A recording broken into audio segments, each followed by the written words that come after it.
What's up, guys? Welcome back to another Her Lounge podcast. I am filled with lots of energy today because I've got a nice grande peppermint mocha and this amazing crunchy. What is this that I Don think made? it's called puppy chow is what they call it. That's like the Yo, formal name for this it. puppy chow. It's not going to survive. Actually, it's Christmas crack. Puppy chow is a different kind of. Okay. It didn't have Chex Mix. Well, this Christmas crack is not going to last by the end of the day. I'm just telling you that. I'm hiding it from everybody. So thank you for bringing this Absolutely to my house because I You can't. can indulge with us. I am totally gonna. And I worked out today. Last week was chaotic because my girls were sick. Then Friday, Penny wakes up with this crazy cough, like that. It's like a seal, like like the way a seal. That's like it sounded like that. We were like, what the hell? Out of nowhere. There's been no other issues. I mean, she had like a slight stuffy nose. I handled it immediately. There was nothing. Sunny, on the other hand, we can't get rid of this stuffiness. But she woke up that way. Pete was leaving out of town that Friday morning, so I felt bad. I was like, just go sleep in Penny's room. Let her stay in here with me. You need to get some sleep. He's like, no, I can't leave you here with both. I mean, they're both sick now. He was like, I can't. He's like, nah, I can't do this. Like, you know what I'm saying? Like, that'd be a dick. And I'd be like, low key, yes, but I know that you have to go to work and you have an early flight. And you know what I'm saying? Like, I'm understanding also. Like, I'll figure this out. Lisa is going to get here in a little bit. So, if I really need to take a little nap, then I'll do it. On top of that, I had to drop off Mickey that morning at school. So You did? yes, because Pete was leaving so early. He had to leave before us. So no sleep. I had to get up. Luisa gets there. I tell her what happens. I was like, I'm going to have to take him to the doctor. I text Sean at 4 a.m. because I was already up dealing with this shenanigans. And I'm like, I'm not going to be there. They didn't end up even going to the doctor. They had to do the Telemed. Yes, because they had no appointments available. I guess it's 6th season, obviously. And so it was over the phone. It was really weird. It was like, show me her nose. Show me her ears. I'm like, how do you even see anything in there? Tell her to open her mouth. Like, Penny, doesn't look really red. Would you say that it's the same color as her tongue? And I'm like, let me see Penny go, I'm sitting there being the doctor. Yeah. You know what I'm saying? And I'm like, okay, no, yeah, you're right. I was like, man, maybe he can see that back there. I was like, how did he see that? And this little like bone, And she got a steroid prescribed to her. I'm not going to lie, I didn't go get it. What? I just don't know how I felt about her having a steroid. It's not Clen. It's not juice. It's not gear. I know. And I kept giving her the like Homeopathic? homeopathic. I know. That's why I was like, have to be careful how I say that word. The homeopathic cough medicine that I give her, and she's gotten better. So that's why I was like, What is an elderberry juice? kind of. It's got a mix of that and immune booster and all sorts of stuff. So I've kind of been doing that, and there's like just very little left of the cough. I'm going to go get it just in case should some shit go down again. I know she'll really need it. Yeah. So I'm just going to go get it for That's that true. reason. In case it kind of hits again. Yeah, at least I have what she needs. Sunny cannot get rid of this stuffiness. And he just suggested that. And also it wasn't our pediatrician that saw us. It was like a backup pediatrician because ours was booked. And he said that basically keep doing what I'm doing. And so he's like, if you hear that she can't breathe or she's not eating, then at that point you need to take her to the emergency room. But I made an appointment for Tuesday anyways, in case they didn't get better over the weekend. I wanted to know that I had an appointment for the following week. So I'm going to take Sunny in again. Dude, sick babies are the most terrifying thing. And see what the deal is now. Cause she still, there's no like sneezing. And it's just, so he said, I think she's got it seems like she's got allergies. I said, this little? She's like, yeah. Damn. She's like, so, what did he say? You may want to do like some kind of allergy testing, like already when she gets a little, she goes, let her be at least 6 months. Like, and we might have to, you might want to consider that. And I was like, that sucks. what? Like, that's why I need to keep this breastfeeding going, you know? Oh, the magic juice is going to help? Yeah, it does. Does it? Yeah, for real. Breastfeeding, that's what breastfeeding does. It does all the wonders. I'm not surprised. I've heard other magical stories. So, you know, I'm keeping that going. But, you know, I didn't kick off my quote because I have so much energy. I'm like, I like it. I know. I'm like, dang. I think today's going to be pretty interesting. Today, I do want to, I feel like this is not a useless podcast. Oh, my God. So the quote for today is, we repeat what we don't repair. Oof. Jesus. How does that one hit? Striking right in the soul. How did that one hit? Do not repeat. No, you repeat. We repeat what we do not repair. Yes. Wow. Yeah. Okay. Spill it. Why are you looking up shit like that? Why did that come to the forefront? So, my friend Shauna, who is also my birthing photographer, who I also met through the home birthing, community, during my pregnancy suggested this doula that she used for her delivery, right? She was always booked. I'm like, damn, F this lady, right? I'm like, she's booked. She that good? Damn, you go 0 to 100 for everything, I was like, Maisel. dang, she got to be that booked all the. I mean, every time I reached out to her, it was like, anything yet? And nope. And I was like, Shauna, I was like, she's really good. I'm the. What did she say? She said, I'm the connoisseur of massages. I'm telling you, she's that great. And I'm like, rolling one eye, you know how I do.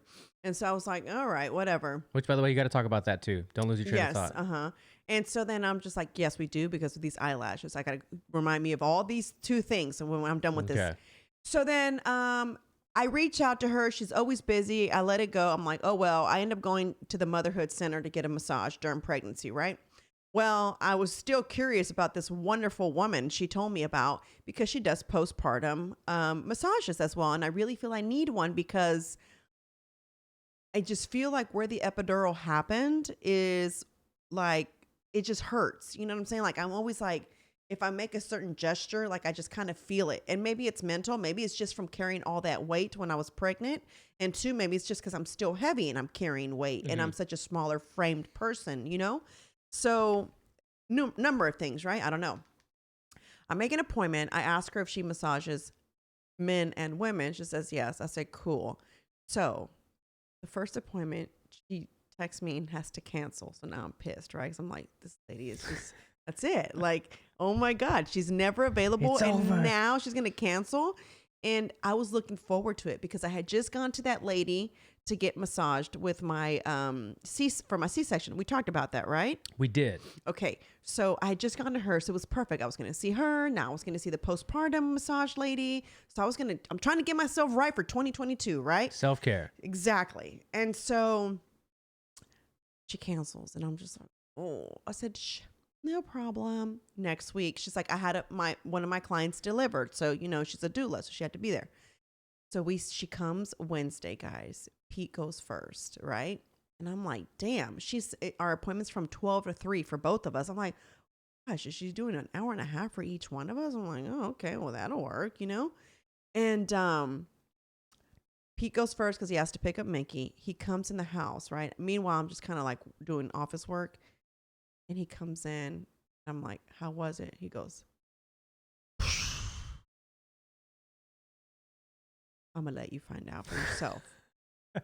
I said, damn, that good. He goes, I'm going to let you find out for yourself. I was like, okay. He's trying to make a note, Rob, and it's hilarious. Guys, if you can't see this if you're listening and driving, but if you're on the YouTube version, you're going to see this. So, normally you'll text going like this. He was trying to send something. He's like this. Not to strain his neck. So because he didn't want to undo what she had just done. So I'm like, calm the F down, Chingo. He's like, bro, talk to me later. And I was like, all right. You're a little excited, a little scared. I was like, what is going on? Exactly. So she's sitting here, guys, because we use this area right here of our, because she's mobile, by the way. So she doesn't have an actual location. Her location is in Richmond. It's not finished, but that's where she's. Oh, word. I can't wait. That's where her place is. And so I'm telling you guys, after this, we are going to put her info in the show notes, and she's going to be like, where the hell are these people coming after I tell you all this great, story? because I'm going to tell you the contest Don and I have going on between the 2 of us. Okay. Oh. It actually, yeah, go ahead. Go ahead, yeah. So she's sitting here. I'm sitting there. The bed is here between us in the middle. And so we start talking. She goes, okay, so you're a couple of months postpartum? I'm like, yes, 4 months. And she's like, okay, tell me a little bit about your birth, like what happened, she said, I said, I ended up, because before that I said, yeah, as she was getting things ready, Pete was showering because we had just come back from Sean's, right? She was like, I was trying to hold a conversation with her, and I was like, yeah, I was birthing at home, but I ended up in the hospital. That's all I said. And I just, kind of like, small talk. Yeah. She goes, so you said you ended up in the hospital. Tell me what happened. So I'm like talking to her and I'm telling her how my birth happened and what happened. And as a doula, she's trying to kind of analyze like what could have gone wrong. So she's talking to me. And so Rob, we continue to talk. And she's talking. And she goes, okay. And her energy, y'all.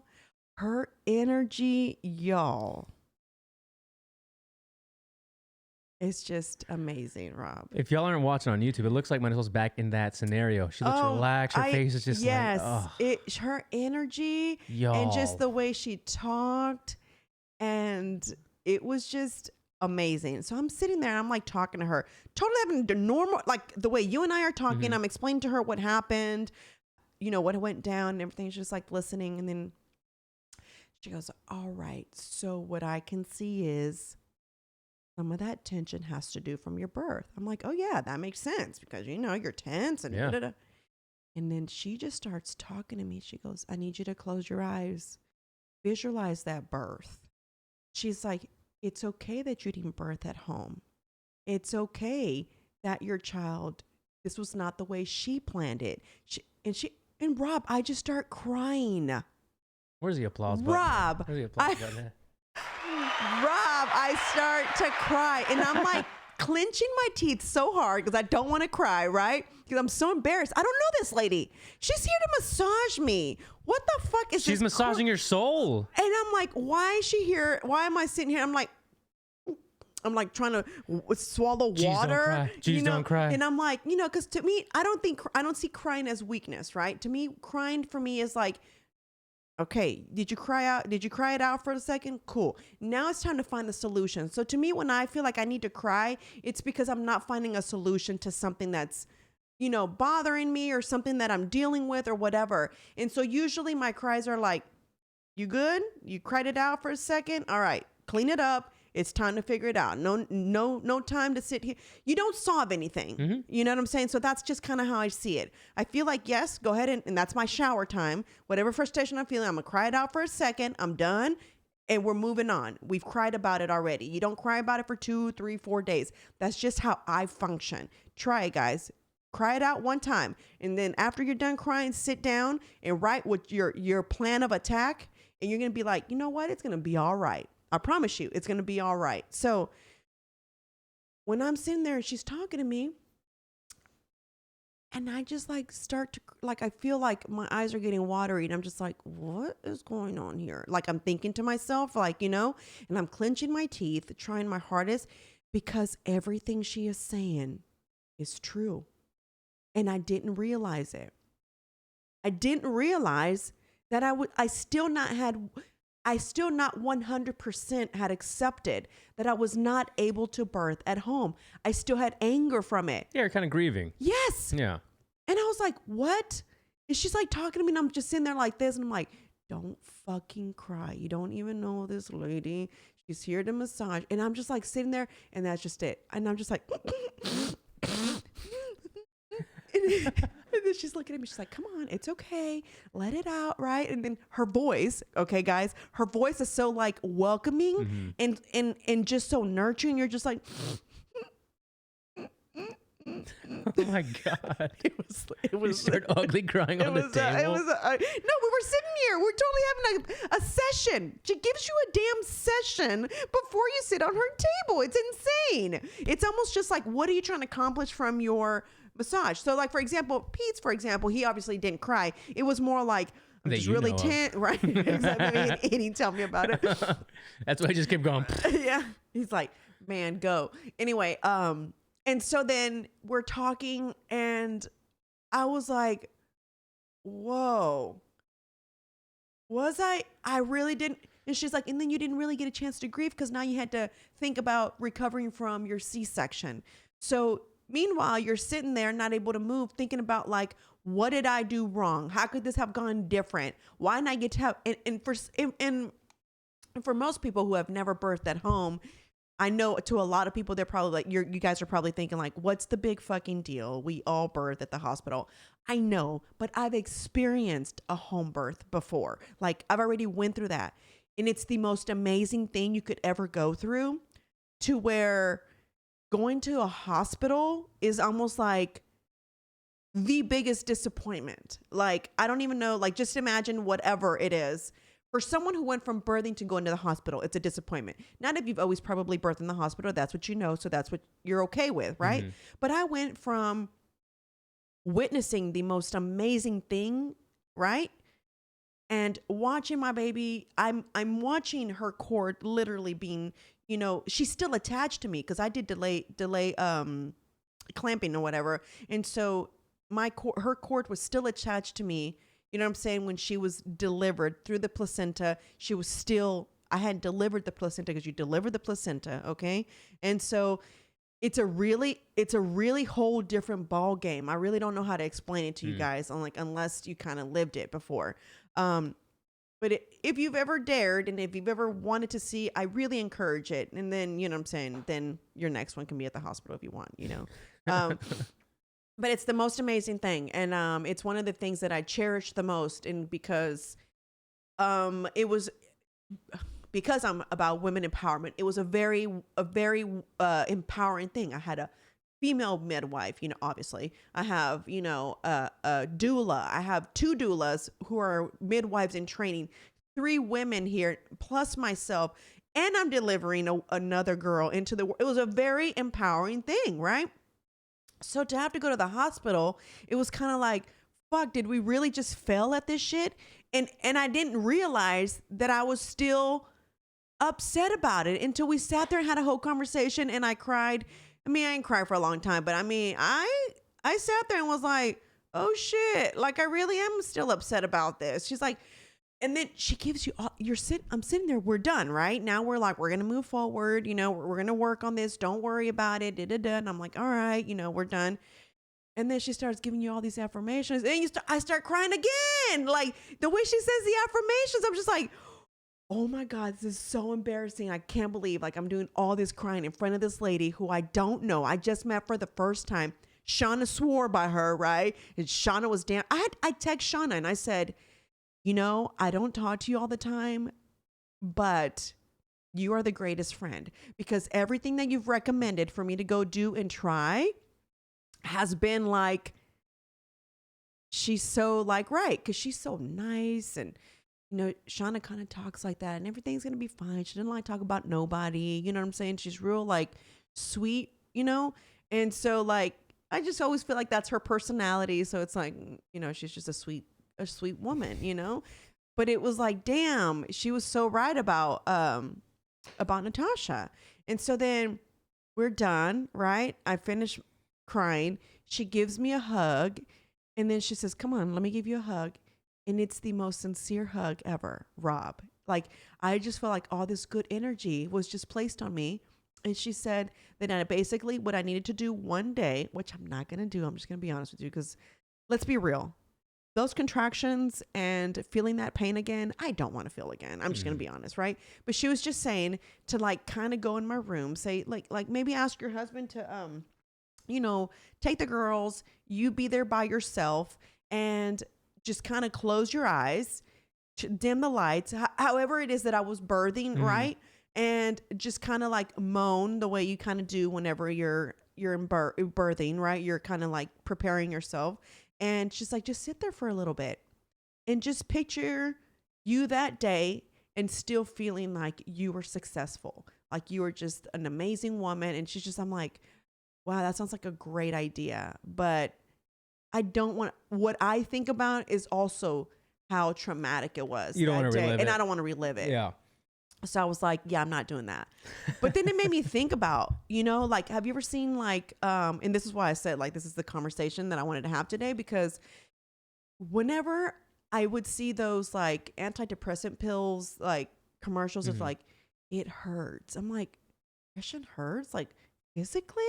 Like, how does it physically hurt you? Like, I didn't get it because I've never felt depression. I've felt sadness, like when my dad passed away, but I don't know, or maybe it was depression. Because I don't know what depression is, maybe it was, I don't know. But I mean, I think depression has a little bit more that adds to it, right? There can be suicidal thoughts. There can be like, I hate the world. You know what I'm saying? There can be a lot that goes with it. I think mine was more sadness, you know? And the pain, like when it says depression hurts, I can understand that now. Because I guess a lot of this hurt, this, oh my God, I have this like pinching feeling back here, you know, this like, I felt stress all through here. You know, she answered my question about why my chest was always hurting. It was like, you're breastfeeding, we're doing this. And, you know, she's explaining all these things to me. And then I was like, how many people have just needed to just have a Natasha in their life? Yeah. And just sit there and give you a damn good massage, right? And a sincere conversation. And she doesn't know you, and she's just going off your energy. She's going off what you're telling her, and she's just taking it all in. And she goes, well, I feel like a lot of that pressure has to do with, and she just starts going on. And it was amazing how a small observation about talking to someone about things that are just kind of, you're heavy. And a lot of it has nothing to do with being tired. A lot of your heaviness has to do with what the quote just said.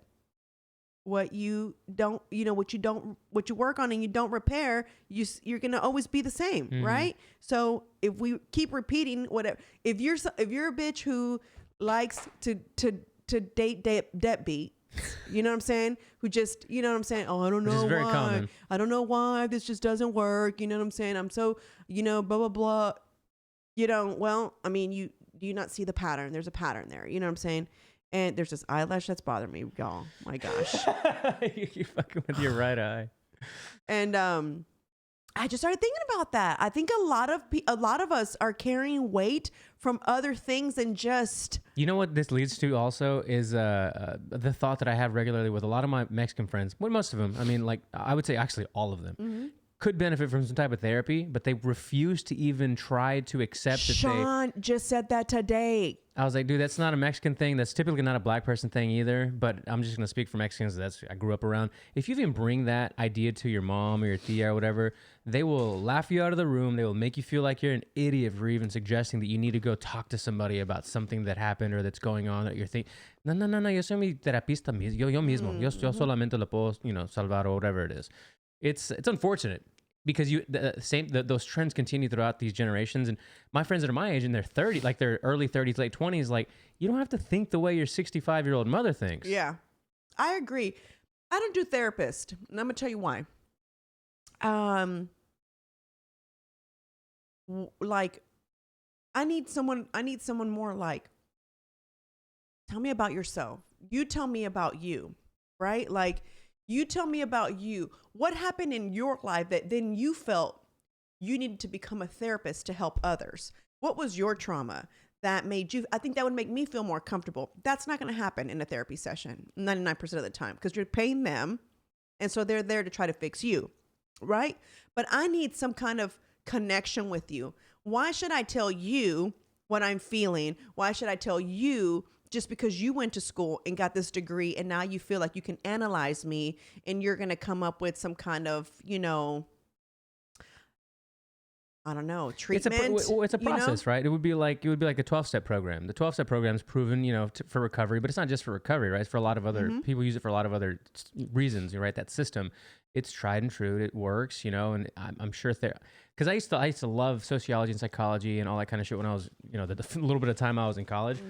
And I've had one or two friends that went through and got their whole, master's in psychology and whatever.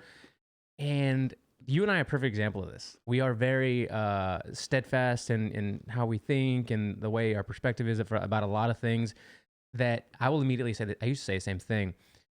But knowing a lot of people, Dawn, for a perfect example, she's been in therapy since she was probably like 10. I feel like I'm kind of exaggerating, but whether it's a therapist or a psychiatrist or whatever, like they just, it's almost like saying, I pay the doctor, you know, to make me feel better. Like, why am I going to why am I going to build a bond with True. Dr. Jeremy or whoever? Well, because that's literally what they spent half their life doing. Not to say that you need it, but I know there's a lot of people around me that definitely would benefit from a therapist. I mean, I don't dog anybody who Right. does it, because I'm sure I know a lot of people who have started and have a friend who's in therapy right now, and she feels like had she been able to do this sooner, she might have been a different person. You know what I'm saying? Yeah. A lot of family trauma causes certain things. I feel like some people though will just keep going and going and going and never really fix it. Like, remember Young Me Park? She was like, "Why would I go to a therapist and talk to somebody about my trauma? I don't want to continue breaking that down." So there has to be a medium, you know, in there where like some is good and too much is not good. This sounds really weird, but I'm telling you, when I'm having like a little issue, I like always, like, no joke, I will just pray. And it sounds, I don't know if it's because that's been my only bond with, like, I feel like I'm not being judged. I'm not being embarrassed by anybody. I'm just praying and he's listening.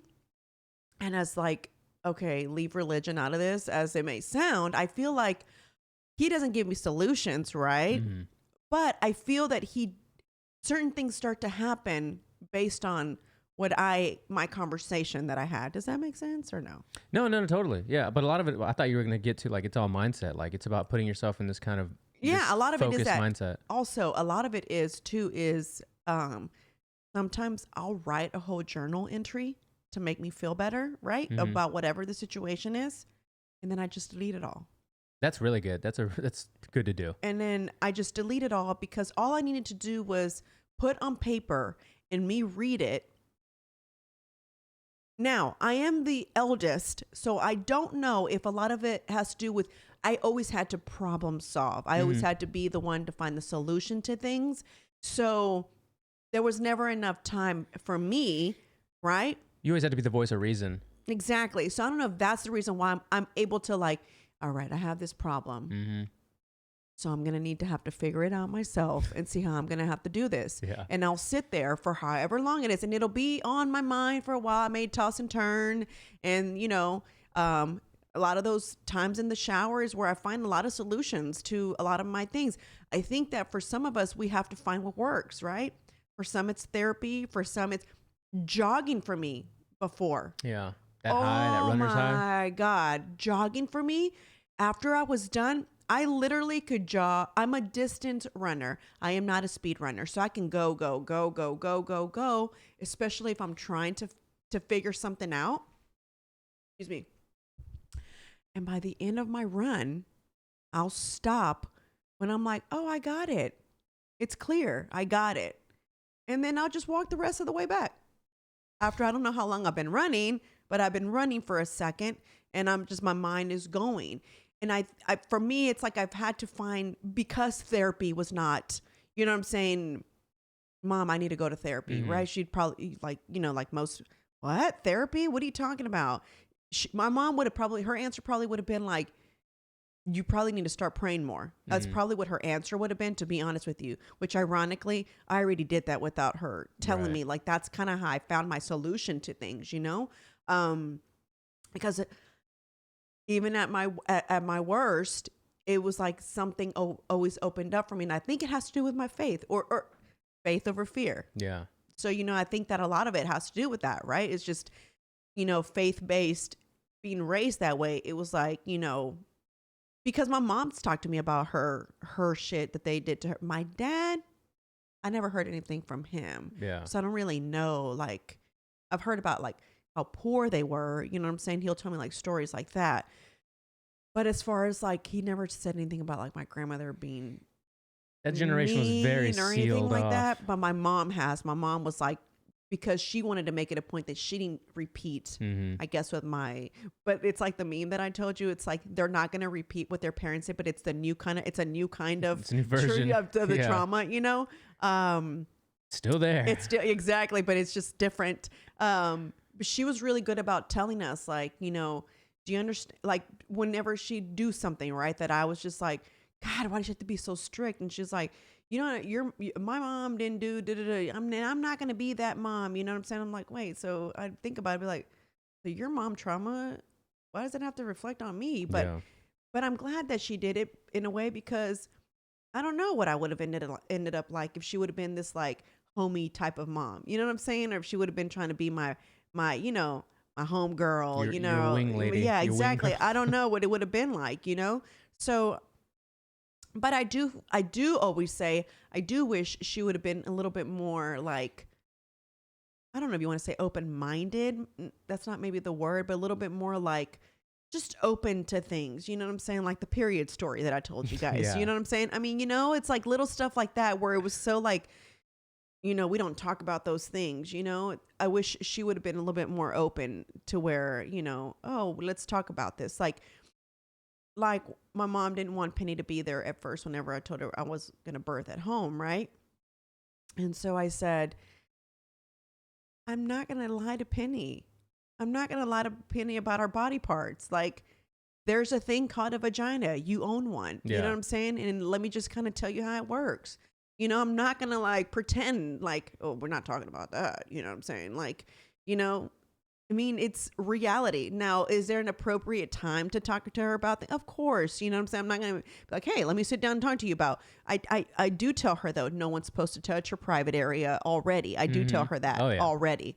But, I don't know. Like you said, it was like such a seal, that generation just sealed. But my mom was a little bit more open in regards to like stories about her mom, about how she was and little like scummy shit she would do. And even at the beginning of podcasting and helping people start shows and all this stuff, I always considered this as therapy too, honestly. I was like, this is a very therapeutic type of session. When you have guests on, or even if you have a co-host and you're... Well, I couldn't wait to talk to you guys about this. How crazy is that? I right? know. Like, I honestly was going to get on with our patrons, and I was going to totally just do a video for them, telling them about this. Like, I'm about to talk about this, guys, but I want y'all to hear it first, right? But the kids, they were sick. And you know what I'm saying? So I had to handle that, but I really wanted to sit there and like tell them about it because I needed to tell someone about my experience. I text our group text that Marissa and Don and I have.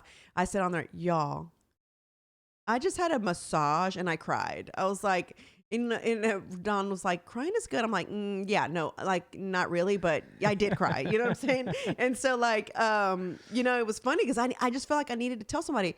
And then I told Pete about it, and then Pete's like, well, damn, your husband didn't do a good job of making you feel like you were still a badass. And I'm like, it has nothing to do with you. Yeah. You know what I'm saying? I don't think it could have been anybody. Like, you know what I'm saying? I don't think it could have been him. My midwife told me a gazillion times, you know what I'm saying? Like, you're an amazing woman. You still did, you know what I'm saying?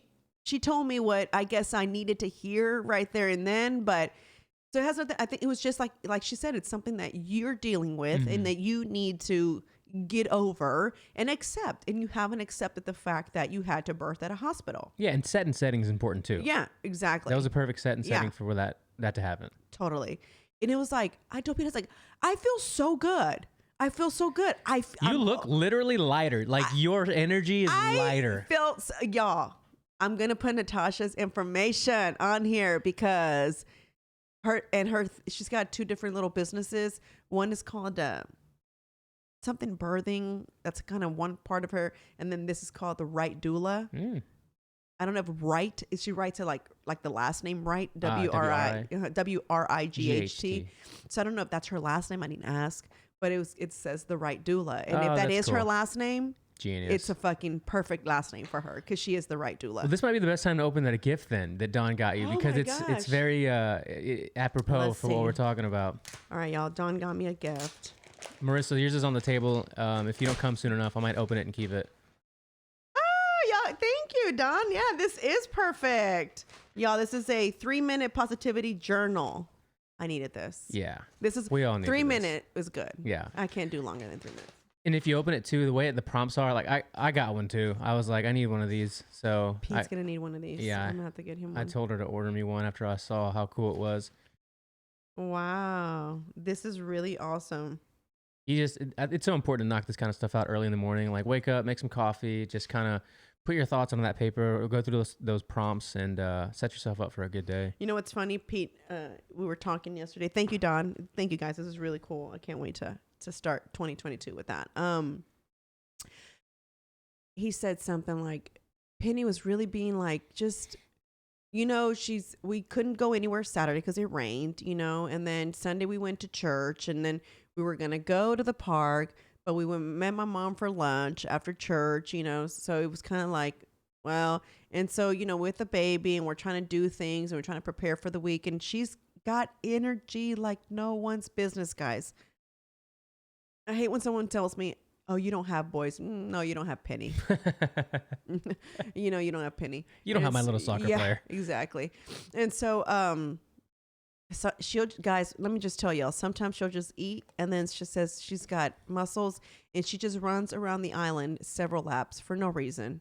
And then she comes back and she just goes, estoy cansada. Mm-hmm. That's all she does. No one told her to go jog around the island. She just jogs around the island. I don't know how many laps she does until she's finally tired, and then she comes and sits down. That's how much energy she has. But and then mami, onta mi tableta. Exactly. YouTube. And then what was I telling you about her? Penny's energy. Ooh. Oh yeah, Pete. And Pete, she started crying because she was just not listening, and she gets her feelings hurt real easily, right? And so Pete's like, Mom's just tired, you know? She's like, she hasn't slept. She goes, you've been sick. Your sister's been sick. And she's like, and, you know, we all want her attention, including Daddy. And so we're like, and I can hear him while I'm in the room hanging up clothes, trying to finish my, you know, what I need to do. And then he says, we're coming back from the gym this morning. And he says, I just need, like, Daddy just needs a few minutes of your time. I was saying, have you just ever thought about asking me what I want? I'm just curious. Like, has it ever occurred to you? Let me ask her what would make her day. Because I have to worry about what makes everybody else's day, right? Have you ever thought about that? Like, we were laughing. It was a joke. Like, we were laughing about it. It wasn't like we were like, I was mad about it or anything, you know? And he goes, and then I just jumped out the shower, and he's like, you want to tell me what you want? And I'm like, I would just like to have my morning coffee hot and sit on my rocking chair and no one bother me. He goes, damn, nothing sexual, huh? I was like, nothing sexual, because I was in a towel. Yeah. And I was like, nope, nothing sexual. Like, that didn't go my way. I said, I just want to have my coffee hot. I don't want it cold, even though I like cold coffee. But same. In the morning when I have it, I just want to know that it was hot at one point. Even if it's just the first sip, it would be hot. It'd be great, you know? And we were laughing. I was like, that's all I want. I said, and you know what else? I was like, I miss us having our coffee. Rob, we used to sit in the living room with the Calm app to do your meditation, 10-minute meditation in the morning, right? Having the coffee. I'd be still on the rocking chair, and, you know, with the cover on, with the coffee, and would be meditating. I'd still have my eyes closed, and then it'd be like, all right, let's go. You know, I miss even that. I mean, it's not by myself. It was still with my husband, but it was kind of like a peaceful by ourselves. You know what I'm saying? Kind of thing. It was like you and your thoughts, me and my thoughts. We're just still in the same area, but, you know, so I told him that. I said, do you understand? I was like, it has nothing to do with, you know, like, I don't need physical touch. Like, you know what I'm saying? Like, I don't need material things, you know what I'm saying? Because I can get those things whenever I want, you know? And Pete's really good about, like, being affectionate. So I don't, like miss that, you know? I just need, like, unbothered time. Like, nobody bother me. Do you think your love languages have changed as you've gotten older, or are they still pretty consistent? Mine's the same. Mine is... You know what I told Pete the other day? I was like, and I think this goes for a lot of people. It's like, I don't really know why I thank Pete for helping me. No one thanks me. You know, no one thanks me for, oh, thanks for cleaning up this diaper, or thanks for washing the dishes, or right. But I tend to thank Pete for helping me. You know what I'm saying? Like, oh, hey, like, you know, he came back from out of town, and it was 9 p.m. and I just finished bathing Penny, and he came right in time for me to be able to go put Penny to bed, because we've been doing good about Penny going to bed on time now. Nice. And him taking over and now having to bathe Soleil and get her ready for bed. So it's not, he came from work, from being on the airplane all night, all day long at an airport, to having to come home to do that. And I felt bad. And I was like, but why do I feel bad? I have to do that. You know what I'm saying? We come back from out of town and I have to immediately go into mom mode and start doing whatever the next thing it is so that at least I can leave. You know what I'm saying? I was like, why do I feel bad? Like, I don't know why I feel bad. I was like, and why am I always thanking him? I'm like, you don't be thanking me. Shit. I'm like, this is really weird. Don and I have this thing where, like, and you and I kind of talked about this last week, where you kind of split the responsibilities, or just do 100 as I say. And she'll, like, if she's really busy with work, let's just say, she'll be on her computer, or she'll be working, having to run extra reports or whatever, or maybe we have the kids or something like that, and I make them lunch and I did the dishes and I also put the laundry up and everything. She'll be like, hey, thanks for XYZ. And I'm like, all right, thank you. She's like, I didn't really do anything today. I was like, yeah, thank you for everything. And I'll just say thank you for everything, because there's other days where it's going to reverse for sure. So we do that. Now that you mentioned that, like, we do that every day. We always say thank you to one another for I always thank him. Now, what he thanks me for is totally different. Why I thank him for... Thanks for being in that towel. Yeah, right. While he thanks me for... I thank him for helping me, right? Being that support. He thanks me for other reasons, for being supportive with him. He thanks for, always making sure everything's running smoothly with the, he thanks me differently, if that makes sense, right? While I thank him, and that, what my point to that was, okay, he doesn't thank you about things in the house, right? Like, you thank him, but he thanks you for other reasons. So it's still kind of like evens out. You know what I'm saying? It's just to him, helping him is a different type, as opposed to, for me, him helping me, it's differently. Helping each other, we help each other in different ways. Does that make sense? Like, he helps me where I feel like I need the most work, and I think I help him where I feel he needs the most help, So I feel like it ends up being evenly, I guess, at the end. Who said it?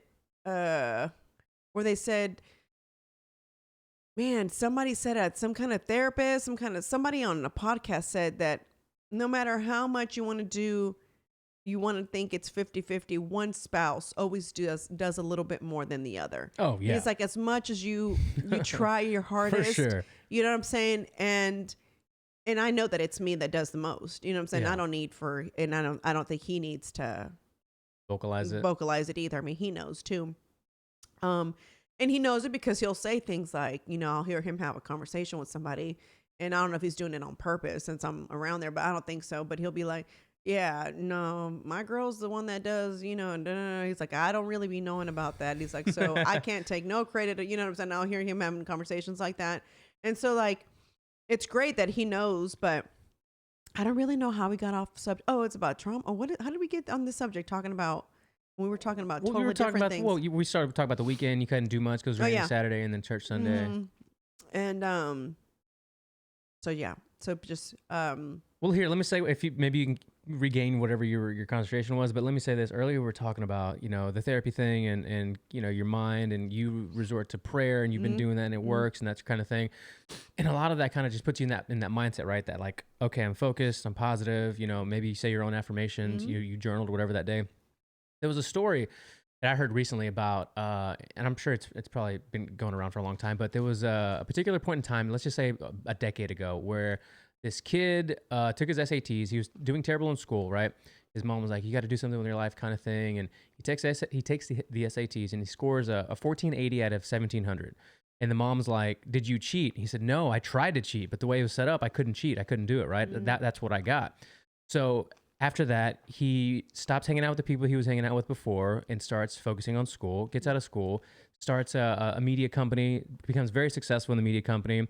And then 10 years after all of his success, he finds out from the school that particular year of the SATs at his school, 13 kids got the wrong score. He actually got a 780, not a 1480.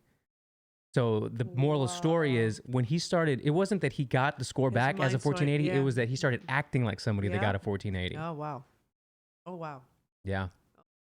pretty fucking crazy. That's the power of the mind. And you can get super woo-woo with all this when you start meditating and journaling and maybe going to therapy and having these sessions with your spouses or by yourself in your fucking rug with all the calm lights and calm apps going on. But it is effective. That's why the placebo effect is always a mind-boggling thing. And I told Pete, I was like, Pete told her, I wish that we could do this more regularly, like where I have it scheduled, you know, and this is like something that is done. And I said, oh, he said that? Because I would love that too. But financially, that's a luxury, right? Yeah. And okay, I was already pretty cautious with money before this, but after the pandemic,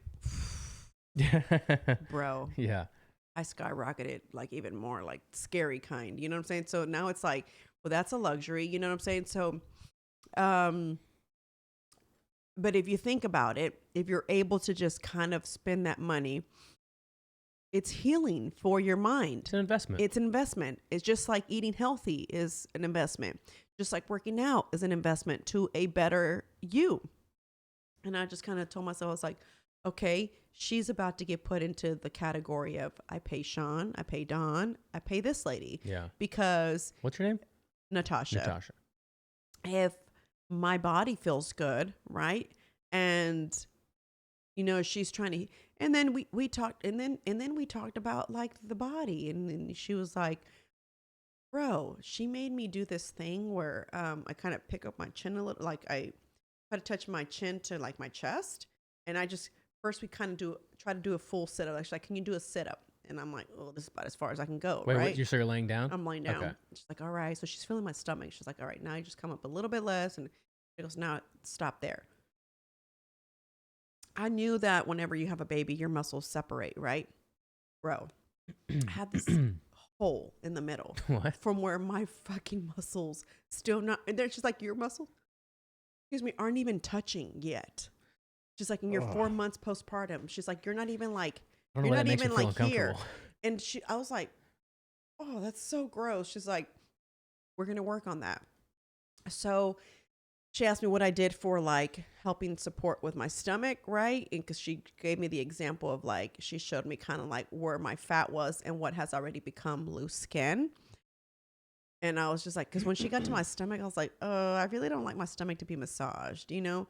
She's like, no, I need you to see something. She goes, and you're gonna see for yourself. And that's when she showed me like how my muscles weren't even connected yet. And she's like, you know, what are you doing for your belly? And I just said, well, I've been doing the faja, right?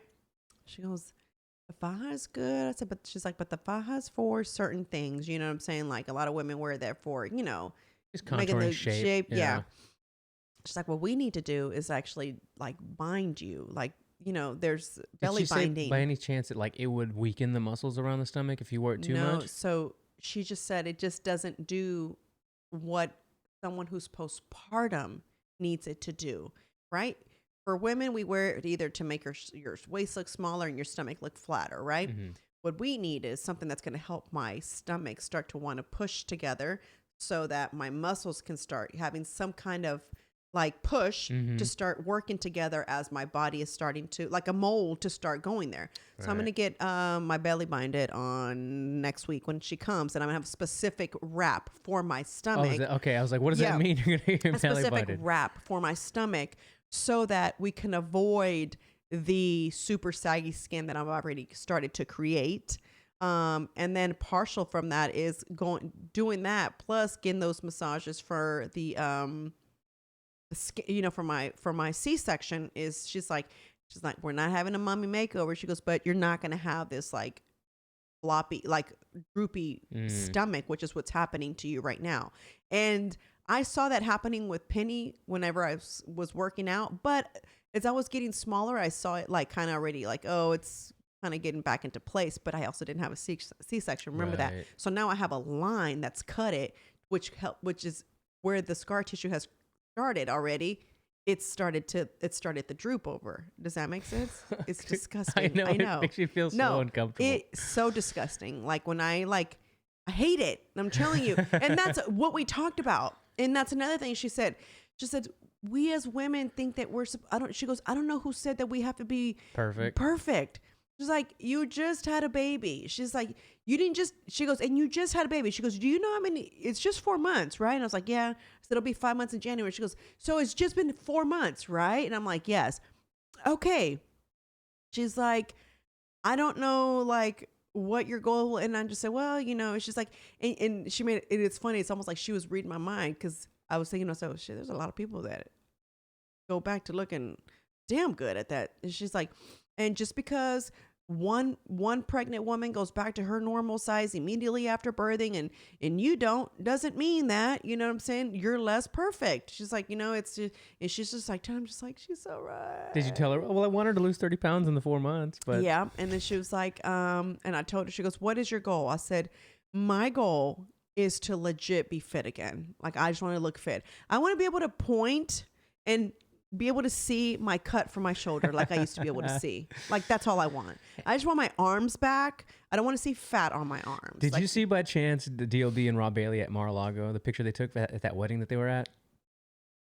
No. Open up your phone, just because, I mean, when the way she was posing, I mean, this is kind of like what... Who's DLB on DLB's page. Okay. Yeah, if not, it was on Rob's page. I'm sure it was DLB's. But this is what like Dawn's early pictures, or even I'm sure your stage pictures would look very similar, because this mofo looked like she had just gotten off stage. She was shredded. But I know what you're talking about, like having them pumpkin cuts on your shoulders, and then just having. Oh my god! I know, right? And I miss my chest looking like that. Strong. I do. Like, I don't mind not having boobs. Like, I don't care for them. They serve no purpose after you breastfeed for me. Hey, like, you have none. a husband that deserves a purpose. You know what I mean? You know what I mean? Like, wow. Look how amazing she looks. She looks pretty feminine here. Yeah, she looks very... She looks very, like, more soft in the face. Yeah. Might be the lighting and the... I don't know. Maybe some wine. They're at a wedding, you know? They are enjoying themselves a bit. Wow. Yeah, I miss my arms. I'm not going to lie. I miss today, Geraldine, who's another... I know Geraldine. Geraldine, yeah. Yeah, she's cool. I mean, she's cute as hell. Yeah. She was talking to me. She's telling me about her trip, and she's like doing these gestures, and I'm just like looking at her arms, and I'm just like, dude, that little girl stay shredded. I'm like, my gosh. But she's super young, isn't she? I mean, she's like in her... just turned 30. Yeah, that's what I thought. She's 10 years younger than you. Doesn't matter. And all she does is live in the gym.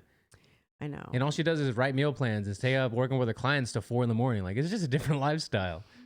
So she and I had that conversation. Natasha and I did. And she just said, you need to be patient with yourself. You're doing all the right things to get yourself back to where you want to be. She's like, so you can only, same thing that it's almost like they all know each other or something. They do, but you know what I'm saying? It's like almost they had a conversation. They got earpieces and they're talking to one another. So Marisol's about to say she wants her old body back. Be sure you tell her there is no old body. She just said, we all want to be the before person that we were before children, and you can still be that, but it's a different form of the new you. And so she was just kind of like all this talking, and I was just like, right. She's right. Everything she's saying is right. Like, you can't disagree with it. You know what I'm saying? Because she is right. Well, you can, but then you would just be cabezuda. Like, I know that I could just like decide I'm not going to breastfeed anymore, and we're about to go ham now. Yeah. You know what I'm saying?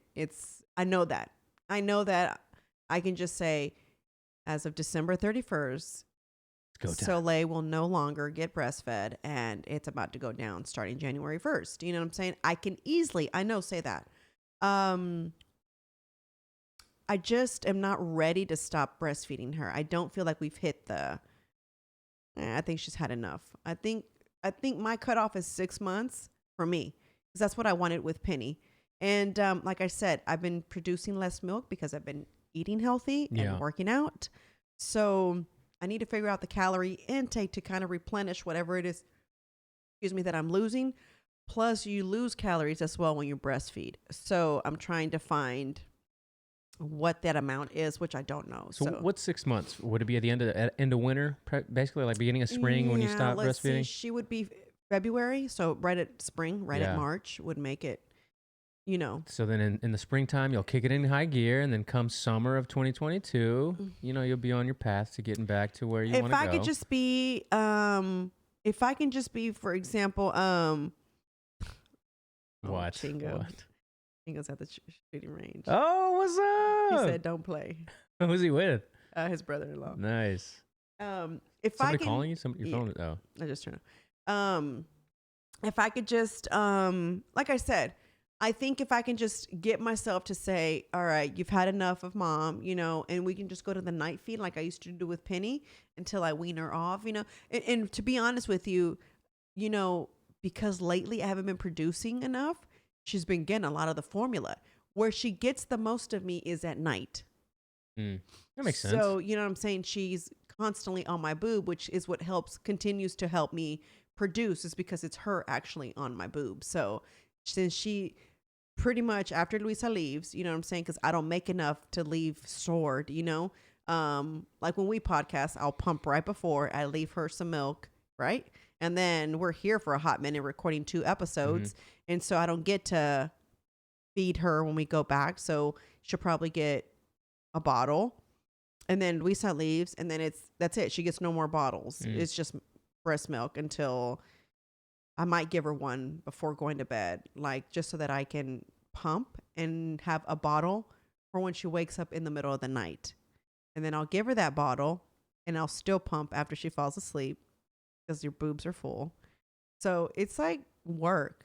I'm not kidding. It's exactly the way working moms makes it seem. It's exactly like that. I mean, I leave the house, I have a pump, you know what I'm saying? I leave the house with a cooler, you know, a container and everything. Speaking of, that expensive ass pump just broke. I know. You didn't fix it? You couldn't get it to work? I couldn't get it to work. I had to go to my Old Faithful. That's what she's probably laughing. I told you. But yeah, I think it made me look at things a little bit different with this little massage session that I didn't even was expecting to even experience. But I'm telling you, I felt so healed afterwards, and I felt like, you know, I think if you haven't yet, guys, if you haven't figured out what is causing that stress on your body, and I don't mean bills, I don't mean you know, I don't know, external things. I'm saying whatever emotional thing you've dealt with, whatever maybe things that you've never gotten over, you know, I'll use the example of perhaps you never got over a parent doing something to you, you know what I'm saying? So you carry it with you forever, and you're a grown adult still and have never even realized that the reason you are a certain way is because whatever your parent did while you were a child, you know what I'm saying? And now you're a dick, or you know what I'm saying, you're a bitch, or whatever it is, you know what I'm saying? And same thing with it's funny because I just when it says if you don't repair what you keep repeat, you know, what you repeat, it's I feel okay, this goes with anything. This goes with your eating habits. So you eat bad, what's going to happen? You've never repaired it because you've never mentally started to tell yourself, I'm going to make better choices. Yeah. I'm not going to pick up this soda, or I'm not going to pick up this chocolate bar, or whatever it is, right? Financially, right? Oh, I want to start saving money, but you don't make the, you know, effort to actually put, I don't know, let's just say $10 out of every paycheck that you make, you know, into a savings account or into something, right? Because you're still not making that mindful adjustment. Yes, exactly. And so that applies to everything, anything, name something, and it's going to be that's because you didn't make XYZ adjustments to that scenario.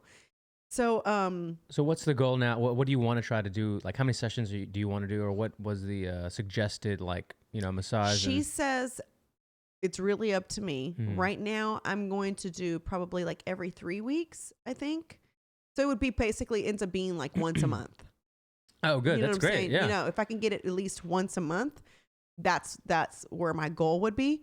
Because it would be my rejuvenation session, you know what I'm saying? Where I feel okay, and I'm going to get worked out. Although she did say, if you're working out for Pete, since he works out and he started jiu-jitsu, right? He's she suggested, Pete called her because Rob, she was doing Thai. It seemed like she knew it was a mix of Thai massaging, nice. Just every kind of any type of massaging there is out there. It's almost she did a little, he called her the jiu-jitsu of massaging is what he called her.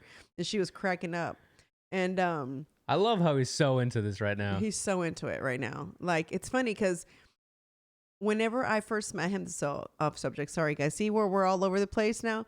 I remember the whole gun thing. He felt a certain way about it. And I was like, oh, I'm not against guns. Back when he was really Lefty Larry.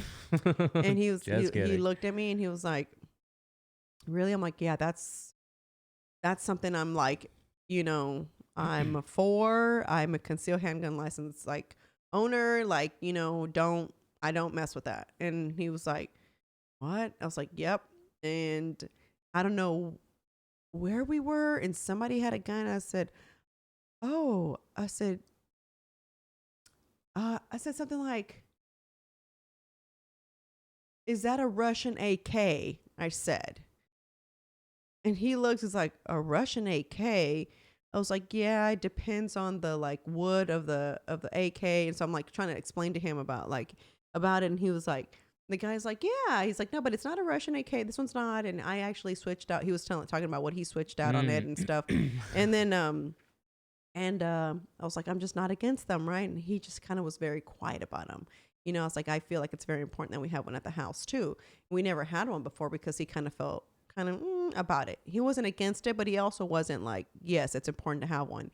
And then, he saw the importance of it, and it's like, no, yeah, we need to get one. Yeah. That's when he went to go get one and so forth. And the jiu-jitsu thing too, when I did jiu-jitsu before he did, and I would tell him, it's the most challenging thing you can do, because my personality, for me, it was a big challenge because you're just having to think.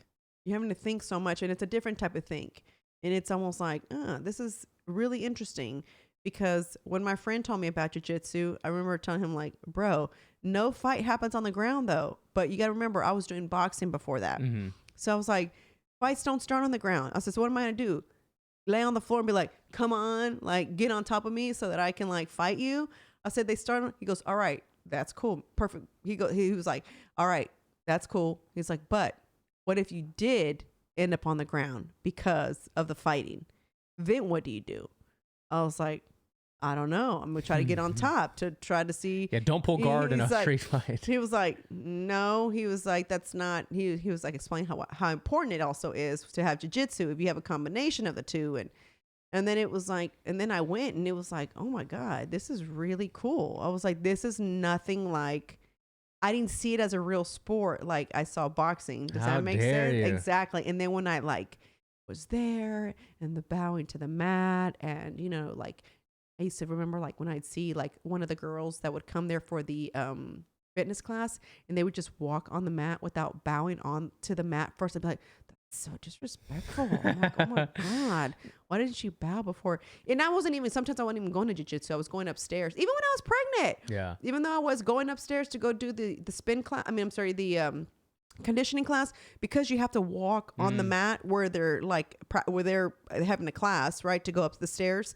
I'd still like do this, and then I'd walk up, and I'd get off and and I'd leave, and it's funny because I was like totally pregnant, totally wasn't even doing jiu-jitsu, but it's just habit. You know what I'm saying? You like have habit from doing it. So Dawn got her second stripe this morning. What? Yeah. Yay! Go Dawn. Okay. Yeah, she's really dedicated. Are you gonna go back? I want to. She really loves the 6 a.m. class now, so she was going at noon. I'm here most of the days at noon. I was like, no. So I don't know. If she really sticks to the 6 a.m. class, I might do it with her, because I'm up usually around that time anyway. She's going to laugh when I say that, because I'll wake up like maybe an hour after she does. But still, it's early as fuck. Most people aren't voluntarily waking up at 6:30. Damn right, I'm not. Unless you have a sick kid. Wait, is this child asleep?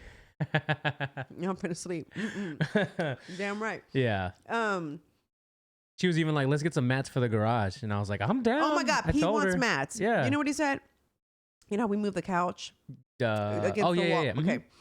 He was like, so there's a big area now. You think we can get mats? I was like, there's expensive mats outside of our house.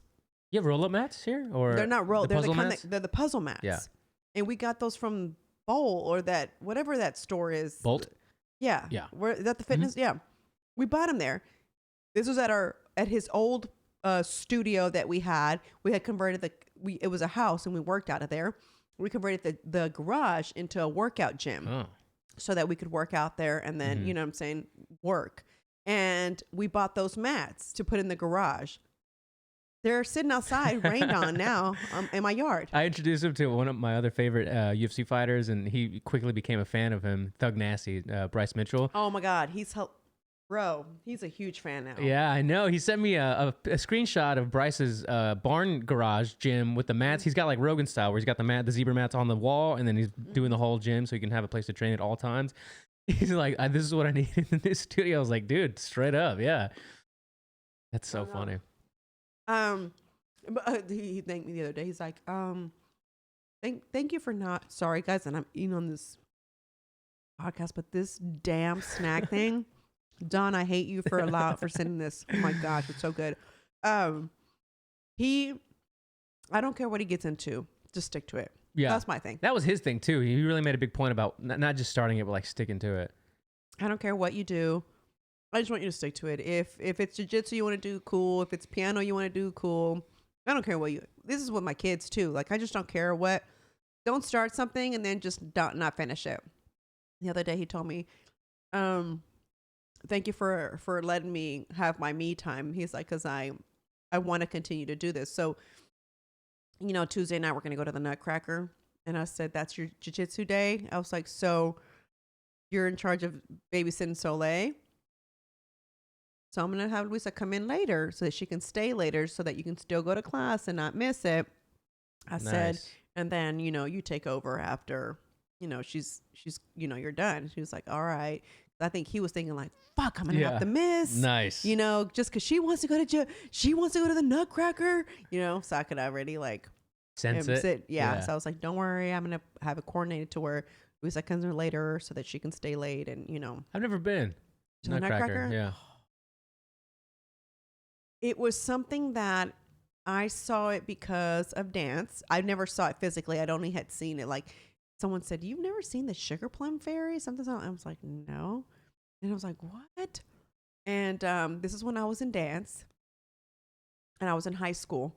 And so I already told you, for me, high school was a big time culture shock because I went from being a majority Black and Latino school, right? And whites were the minority, to a high school full of whites. And now I was a minority. So a lot of the things that they were exposed to, I had never been exposed to because... So those kids were going to the Nutcracker market and you're like, what is that? Yeah. I didn't go to the Nutcracker market until I was an adult because my friend said, do you want to go to the Nutcracker market? I said, what is that? What? You've never been? Nope. Then my sister and I went. You know what I'm saying? And it was like, oh, want to go to the Nutcracker? And I just like stopped going because you just spend so much money there. You do. You spend so much money there. And I'm just like, I'm not going to do this. As it is, you spend so much money for Christmas that I just don't. Like, I'm not doing it. And so it's so much fun, though. Like, all the vendors that are there, there's some really neat vendors, like very neat vendors. That's actually where for the first time I've heard of that. What is it? Anything Bundt Cake or? Oh, Nothing Bundt Cake? Nothing Bundt. Yeah, that's the first time I had heard of them. I had one there. I had one. I just bought it because I thought they were cute because they were little. They were selling only the Buntinis. Yeah. And so I had one. My sister and I were walking around. I said, dog, before we go, we got to buy a shitload of these to take to the house. Yo, this is so random too. And then we'll wrap up to do our Christmas special, which is a Patreon podcast. But we went to this chocolate store, this dessert bar in Sugar Land in Town Center, where it's like an actual like chocolatier kind of place. You ever been to one of those? I'd never been. There was one here called the Chocolate Bar. Okay. Which closed down. Oh, that sucks. We don't know why. Oh. Well, this place was like in the middle of Town Center where, you know, you have like a Vino and Vinyl, which I've never been to, but I kind of want to, where they have, you know, wine and records and all that kind of shit. But, dude, we walked in there and they had a Santa Claus like carved out of chocolate that was literally like 4 foot tall, you know, that you could buy, and had all these different things. Anyway, we got some chocolate. Like, we got a Reese's, like one Reese's cup and one other thing, just like 2 pieces of chocolate that were made out of like some kind of artisan chocolate and blah, blah, blah. I love Reese's peanut butter cups. I can never have a regular Reese's peanut butter cup because this bitch was so good. No way. Like a real legit chocolate Reese's peanut butter cup. Unbelievable. Wow. So next time y'all in our part of town, we should go get some dessert is what I'm saying. Looks like we're going like on that side of town. Yeah, holla. Looks like it's going to happen because that's the only where we can stay within our budget Yeah. for the size of house that we're looking for. If we want to stay here, I legit have to make my house budget like Double. almost $650,000 to be able to stay where I'm at the size of a house that I want. Yeah. So it looks like I'm gonna have to go out to the burbs or near the burbs, I guess, because it's not deep in Sugarland. It's still, or from the address, it looks like it. I'll show it to you. Yeah, show me. Badass. So, cool. All right, guys. Well, thank you guys so much for listening. Heal, guys. That's all I gotta say. Heal. Like, I just found some healing. That's going to be the name of the episode. Yeah, like just find you some healing. Whatever your healing is, if you're against therapy, cool. Don't go to therapy, but find whatever is your form of healing. And don't think you're silly for wanting to heal. And for if anybody tries to make fun of you for wanting to find ways to make yourself feel better or get over whatever trauma you've had in your life, stick the middle finger up and tell them to sit on it and twirl. Because you're trying to just be a better person, and there ain't nothing wrong with that. So happy holidays, guys. Merry Christmas. We'll see y'all next week or Friday.